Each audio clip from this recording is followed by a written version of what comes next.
सबसे बड़ी सेवा मानी जाती है। अब जो ही कहें करे हम सोई, आयुष लिए चले निज दासी, मन क्रम वचन त्रिशुद्ध सकल मत, हम श्री हित हरिवंश उपासी। क्या है कि इसके हमें मूल में पहुंचना पड़ेगा, जहां से हमारी गलती होती है। वो मूल होता है देहाभिमान, अज्ञान।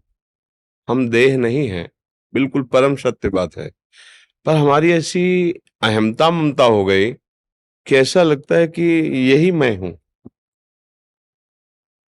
ये भी पता है छूट जाएगा, ऐसा अनुमान है कि पीछे ये नहीं था। तो वर्तमान में ऐसा भगवान की अविद्या का खेल है कि ऐसा लगता है कि मैं हूं। नहीं लगता? देखो पक्का देखो, बात बनाना अलग बात है, ईमानदारी से देखो उनकी माया का प्रभाव बिल्कुल 100 में 100% ऐसा लगता है कि मैं ही हूं। नहीं लगता? बताओ, लग रहा है ना? वो सुन सुना के बोल दोगे कि मैं शरीर नहीं हूं, पर है, ऐसा लगता है मैं हूं। अब मैं क्या हूं? पुरुष हूं। अब शुरू हो गए विकार। मैं क्या हूं? विद्वान हूं। मैं क्या हूं? भजनानंदी हूं। मैं क्या हूं? धनी हूं। तो अमुक पद। अब ये सब बढ़ती शाखाएं चली गई और इतना बुरा फंस गए कि अब निकलना बड़ा मुश्किल हो। ये एक जन्म की बात नहीं, अनंत जन्मों से हम फंसे चले आ रहे इसी में, इसी मूल में। अब मूल से सुधार हो तो सब, जैसे मूल से उखाड़ दो वृक्ष को, पूरा वृक्ष सूख जाएगा। इसीलिए भगवान ने मूल बात कही है। मूल कौन? पूरी सृष्टि का श्री भगवान। ऊर्ध मूल मधा शाख मस्वत्थम प्राहुरव्ययम, सबके मूल भगवान है ना। अब इस अविद्या के मूल को मूल में समर्पित कर दो। सर्वधर्मान परित्यज्य माम एकम शरणम व्रज। मैं प्रभु के सिवा कोई हमारा नहीं, ऐसा स्वीकार करता हूं। प्रभु के सिवा दूसरा कोई नहीं है। ये शास्त्र सम्मत बात है, भगवद आज्ञा की बात है। वैसे भी प्रभु के सिवा कोई नहीं है। वो ऐसे लीला बिहारी हैं कि अपने को माया के पर्दों में छुपा के अपने आप से अपने आप में खेल रहे हैं। कोई ज्ञानी ही, कोई विद्वान भगवत प्रेमी ही जान पाता है। तो हम पहले मान्यता ऐसी करें कि मैं प्रभु की शरण में हूं, प्रभु के सिवा मेरा कोई नहीं है। यहां से सुधार अपने आप होने लगेगा, पक्का। मूल से सुधार करो, पक्का होने लगेगा। अब जो भी मेरे पास सानिध्य में है, वो सब प्रभु ही इन रूपों में है। चाहे कोई व्यक्ति आवे, चाहे जड़ सामने दिखाई दे, या कोई दूषित भाव वाला या अच्छे भाव वाला, है मूल में प्रभु ही।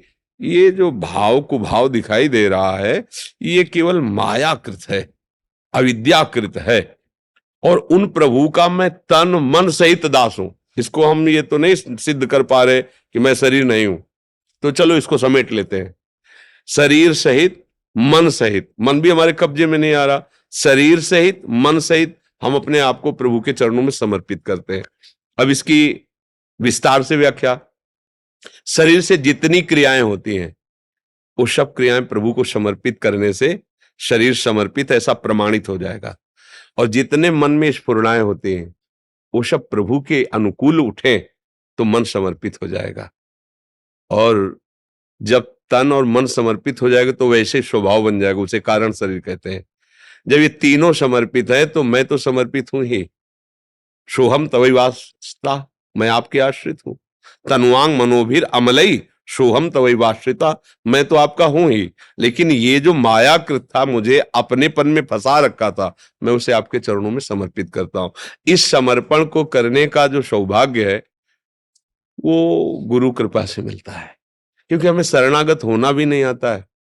कैसे शरणागत हो, किसे शरणागति कहते हैं, क्या करूं?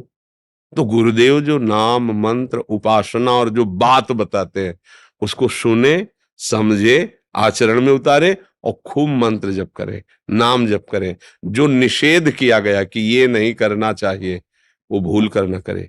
जो विधि की गई है, उसे भूल कर भी ना त्यागे। समझो, उसे करना ही है। जो निषेध किया गया है, वो भूल कर भी ना करे। तो कुछ ही दिनों में आप देखेंगे कि आपके हृदय में एक अद्भुत आनंद स्फुरित होता है। जब किसी वस्तु व्यक्ति के संयोग से सुख का अनुभव होता है, वो भगवदानंद नहीं होता है, वो मायाकृत है।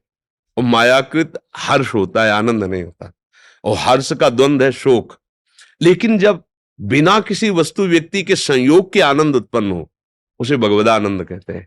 और वो होता है नाम जप से, मंत्र जप से, भगवत प्रेमी महात्माओं के सानिध्य में बैठकर उनके ये वस्तु व्यक्ति थोड़ी है, तुम तुम्हार सेवक असुर, ये तो सच्चिदानंद भगवदानंद है।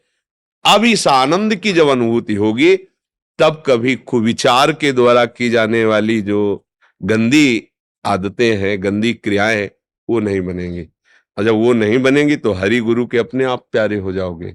भगवान को वही प्यार है जो भगवान का शासन माने, भगवान का अनुशासन माने। गुरु को वही प्यार है जो उनकी आज्ञा का पालन करे। समझ रहे ना?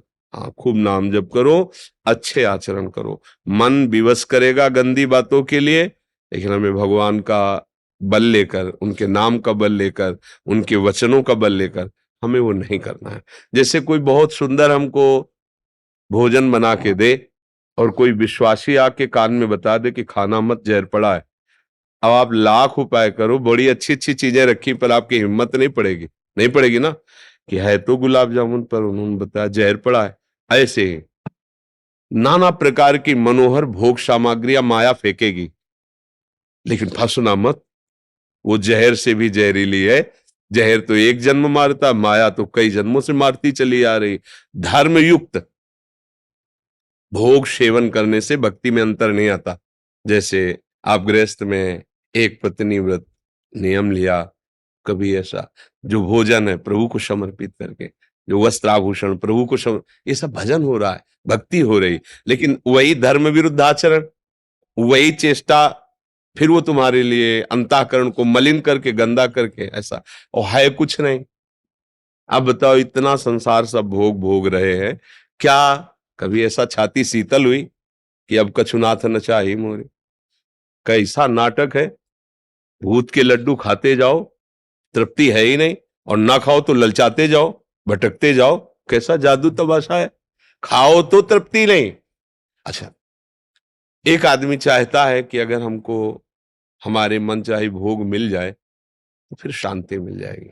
अच्छा, उसका समय से प्रारब्ध अनुसार वो भोग मिल जाता है, अब वो उसे भोगता है, फिर उसको शांत हो जाना चाहिए, क्योंकि मांग तो यही थी मन की। फिर वो दूसरे भोग को देखता है, उसी भोग को दूसरे से भोगना चाहता है। अगर वो प्रथम भोग में धर्म का अनुशासन स्वीकार कर लेता तो भोग इच्छा का नाश होना शुरू हो जाता, लेकिन उसने प्रथम गलती शुरू कर दी, अब वो बढ़ता चला जा रहा है। अब जिसको उसने स्वीकार किया था, अब उसी को नष्ट करना चाहेगा, क्योंकि वो आगामी भोग में बाधक बन रहा है, पापाचरण शुरू हो गया। समझ रहे ना? आज्ञा पे रहो, बहुत अच्छा जीवन, पवित्र जीवन, सुखमय जीवन हो जाएगा। पूनम